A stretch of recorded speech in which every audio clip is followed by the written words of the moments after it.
Paz a vosotros, amados hermanos, con el gusto de saludarles y desear que en cada uno de ustedes la misericordia y la dirección de Dios, a través de su Santo Espíritu, sea con todos vosotros. En esta ocasión, para compartirles la guía de la predicación matutina de este próximo sábado 12 de agosto del 2023, que lleva por título Crueles.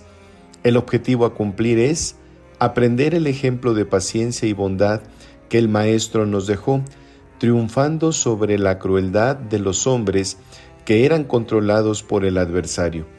El versículo base se ubica en el Evangelio de Mateo, capítulo 27, versículo 29, que a la letra dice: «Y pusieron sobre su cabeza una corona tejida de espinas y una caña en su mano derecha, e hincando la rodilla delante de él, le burlaban diciendo: Salve, Rey de los judíos». Iniciaremos en esta ocasión por comprender qué debemos entender por crueldad. Y la definición que proporciona el diccionario de la Real Academia Española es que la palabra crueldad proviene del latín crudelitas, que nos permite comprender que se refiere a inhumanidad, fiereza de ánimo, impiedad o la acción cruel e inhumana. Sin duda alguna, la crueldad es una manifestación de la carne. Es una actitud que, concebida en el interior del ser humano, tiene la tendencia a destruir y de causar un daño irreversible, y es una de las características contrarias a la manifestación del espíritu. El antónimo de crueldad es bondad, compasión, misericordia, benignidad, entre otros. Vamos a analizar y a revisar algunos ejemplos de crueldad en la palabra de Dios, y el primero que consideraremos es el del salmista David, el cual refiere en el Salmo 27, verso 12, lo siguiente: «No me entregues a la voluntad de mis enemigos, porque se han levantado contra mí mis testigos falsos y los que respiran crueldad». En esta referencia encontramos reflejada la actitud soez y cruel de Nabal, quien tenía su hacienda en el Monte Carmelo, el cual era rico, quien, desdeñando el apoyo que solicitaba David para él y sus soldados, lo que nos enseña este suceso es que Nabal no procedió con misericordia, ni se compadeció de aquellos hombres que requerían de víveres. Y aunque sabemos que la reacción de David fue violenta, pues quiso tomar justicia por su propia mano, la actitud solícita de Abigail, esposa de Nabal, fue quien permitió cambiar esa actitud de tomar justicia por mano propia y aceptar la bondad y misericordia de Abigail, quien sería posteriormente esposa de David. Lo anterior lo encontramos registrado en el libro primero de Samuel, capítulo 25, del verso 1 al verso 36. El segundo caso que mencionaremos es el de Dina, hija de Jacob, y el libro de Génesis en el capítulo 34 menciona la crueldad con que tomó Sichem y la deshonró, y aunque en el desarrollo de este capítulo 34 se menciona la forma en que tomaron justicia por su propia mano dos de los hijos de Jacob, Leví y Simeón, debemos comprender que no es lo correcto, ni la enseñanza que hoy como Iglesia de Dios recibimos del Señor Jesucristo, y precisamente esos aspectos son los que debemos de dejar. Es importante destacar que el objetivo de esta predicación es que aprendamos el ejemplo de paciencia y bondad de nuestro Señor Jesucristo, quien triunfó sobre la crueldad, y es necesario enfatizar que en el caso de David pudo deponer el enojo, la ira, por la actitud bondadosa de Abigail. Al meditar con detenimiento el versículo base de este tema, encontramos que ante la sorna, ironía y humillación que hicieron los judíos al Señor Jesús, no devolvió mal por mal, sino todo lo contrario. Pedía al Padre Celestial que no les imputara pecado, pues en realidad no sabía lo que estaban haciendo y no lograron ver ni comprender antes de su muerte la manifestación plena de que a quien crucificaban en realidad sí era el Hijo de Dios. Mateo capítulo 27, versículo 24. Y es aquí cuando valoramos el testimonio del apóstol Pedro en su primera epístola, capítulo 2, versículos del 20 al 23, que nos enseñan lo siguiente: porque ¿qué gloria es si pecando vosotros sois abofetados y lo sufrís? Mas si haciendo bien sois afligidos y lo sufrís, esto ciertamente es agradable delante de Dios, porque para esto sois llamados, pues que también Cristo padeció por nosotros, dejándonos ejemplo, para que vosotros sigáis sus pisadas, el cual no hizo pecado, ni fue hallado engaño en su boca, quien cuando le maldecían no tornaba maldición,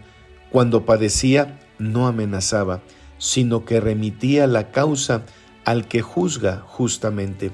Y en este testimonio encontramos las palabras y aspectos que debemos tomar en cuenta, las cuales nos servirán para tomar la actitud que podemos y tenemos que controlar las manifestaciones de nuestra carne e identificamos tres aspectos importantes. La primera, que debemos seguir las pisadas, el ejemplo de nuestro Señor Jesucristo. En este sentido, el apóstol Juan afirma en su primera epístola, capítulo 2, versículo 6, el que dice que está en él debe de andar como él anduvo. Y ante esta afirmación debemos tener presente y en mente que a nuestro alrededor existe una gran nube de testigos y debemos liberarnos de toda seducción de pecado y participemos en la carrera que nos es propuesta para la redención de nuestras vidas. Esto lo afirma la epístola a los Hebreos, capítulo 12, versículo 1.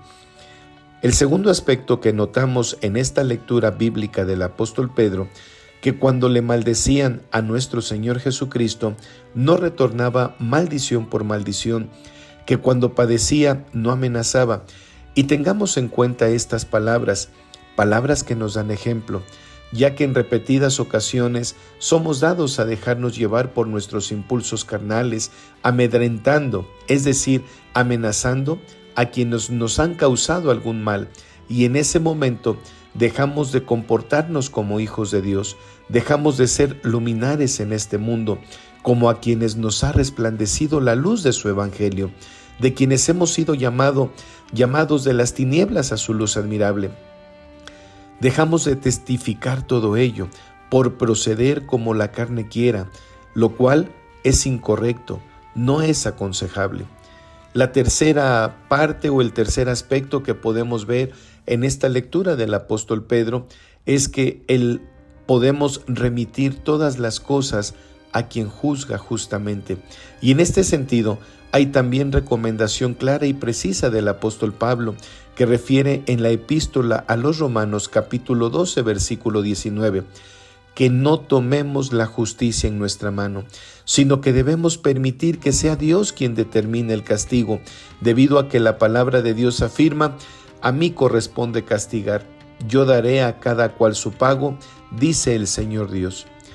Sé que es difícil lograr lo anterior, hermanos, lograr esta recomendación, sobre todo las dos últimas, pero resultan difíciles cuando no logramos tener autocontrol de nuestros miembros que están en la carne, sino que permitimos dar rienda suelta a todo aquello que es contrario a los frutos del Espíritu, los cuales debemos procurar poner en práctica en nuestro diario vivir. En este orden de ideas, debemos tener presentes las palabras también del apóstol Pablo, cuando escribe y dirige su epístola a los Romanos en el capítulo 12, versículo 21, donde afirma categóricamente: no seáis vencido de lo malo, más biense con el bien el mal. Debemos dejar que Dios tome el pago a quienes nos causan daño o cometen vileza o crueldad en nosotros, que no sea usted quien proceda a tomar justicia por mano propia. El apóstol Pedro continúa aconsejándonos respecto a este tema que venimos desarrollando, donde nos invita a considerar que no volvamos mal por mal, ni maldición por maldición, sino todo lo contrario, que bendigamos, porque somos llamados a poseer bendición en herencia. Primera epístola del apóstol Pedro, capítulo 3, versículo 9. El apóstol Pablo también contribuye para que no claudiquemos ni cedamos ante el mal, ante la injuria, ante la vileza y la crueldad de las personas hacia cada uno de nosotros, sino que sigamos lo bueno, siempre los unos para con los otros y para con todos. Primera epístola a los Tesalonicenses, capítulo 5, versículo 15. Aquí la recomendación es muy clara y precisa,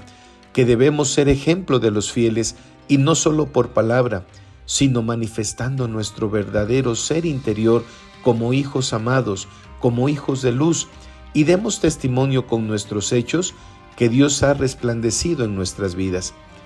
Cuando el apóstol Pablo escribe su carta a los Romanos en el capítulo 12, versículo 17, nos enfatiza que no paguemos, no devolvamos, no caigamos en las argucias y artimañas del maligno, devolviendo mal por mal a quien nos ofende o comete vileza en contra de nosotros, sino que procuremos, sigamos, hagamos lo bueno delante de todos los hombres y consideremos que quien procede con crueldad es, como afirma el objetivo de este tema, controlado por el adversario. Y en este sentido, el Proverbio 20, verso 22 afirma: no digas, yo me vengaré, espera a Jehová y Él te salvará. Si meditamos lo que el apóstol Pablo escribe en la primera epístola a los Tesalonicenses, capítulo 5, versículo 22, donde afirma que nos apartemos de toda especie del mal, debemos considerar que no es una opción como hijos de Dios que somos, que tengamos un comportamiento soez, de venganza, de sentimientos de bajeza y sobre todo que demos lugar a la carne, rechazando los frutos del Espíritu de Dios, los cuales debemos poner en práctica en nuestro diario vivir, y ante la crueldad de las personas no sucumbamos ante este tipo de situaciones en las que somos ofendidos o afectados. En el libro del profeta Isaías, capítulo 33, versículos 15 al 17, encontramos unas hermosas palabras que son promesa para nosotros, las cuales debemos tenerlas presentes en nuestro diario vivir, y no obstante seamos vejados y tratados con crueldad, las consideremos, y estas palabras son: el que camina en justicia y habla lo recto, el que aborrece la ganancia de violencias, el que sacude sus manos para no recibir cohecho, el que tapa su oreja para no oír sangres, el que cierra sus ojos para no ver cosa mala, éste habitará en las alturas. Fortalezas de roca serán su lugar de acogimiento, se le dará su pan y sus aguas serán ciertas. Tus ojos verán al Rey en su hermosura, verán la tierra que está lejos. En este orden de ideas, el apóstol Pablo quiere que comprendamos en las palabras que escribió a la iglesia de Dios que estaba en Corintio, en el capítulo 6, versículo 3, en las cuales destaca: para que no seamos motivo de tropiezo a nadie, y que no sea censurado nuestro ministerio, ni puesto en tela de juicio, y no solo para quienes estamos al frente de la congregación son estas palabras y recomendación, sino que son para todo hijo de Dios, para quienes hemos aceptado el llamado de salir de las tinieblas a la luz admirable de nuestro Dios. Concluiremos esta pequeña guía meditando en dos pasajes bíblicos. El primero se ubica en el libro de Levítico, capítulo 19, versículo 18, el cual nos refiere: no te vengarás, ni guardarás rencor a los hijos de tu pueblo, mas amarás a tu prójimo como a ti mismo, yo Jehová. Y aquí la recomendación era muy clara y precisa dentro de las leyes civiles dadas al pueblo de Israel, las cuales tienen vigencia hasta nuestros días. Y si contemplamos el ejemplo de nuestro Señor Jesús, entenderemos que no debemos tomar venganza por nuestra propia mano, no tener rencor en nuestro ser, y debemos tener presente que debemos amar a nuestro prójimo como a nosotros mismos. Y el segundo pasaje bíblico es el que se encuentra en el Proverbio 24, verso 23, el cual dice: no digas, como me hizo, así le haré. Daré el pago al hombre según sus obras. Amados hermanos, este último pasaje es una recomendación clara y contundente, que no tengamos el pensamiento en nuestro ser que las personas como proceden con nosotros, así les haremos. No seamos vencidos de lo malo. Tengamos siempre presentes las palabras de nuestro Señor Jesucristo, que de alguna manera debemos amar a nuestros enemigos, y si nos pidieren la capa, se las demos, y si nos cargaren una milla, carguémosle dos, de tal manera que no podamos proceder como ellos esperan, que actuemos de manera carnal, que tengamos en nuestro ser el pensamiento de venganza. No procedamos así, amados hermanos. Dios bendiga a cada uno de ustedes y otorgue su bendición y sabiduría para que sigamos el ejemplo de nuestro Señor Jesucristo, para no volver mal por mal, ni maldición por maldición, y otorgue también, hermanos, la destreza adecuada para que, guiados por el Espíritu de nuestro Dios, podamos tener esta predicación delante de la congregación, que nosotros también como predicadores seamos ejemplo de los fieles, y que la congregación pueda ver en nosotros también el ejemplo de humildad, de benignidad, y que no procedemos conforme a las obras de la carne. Paz a vosotros, amados hermanos.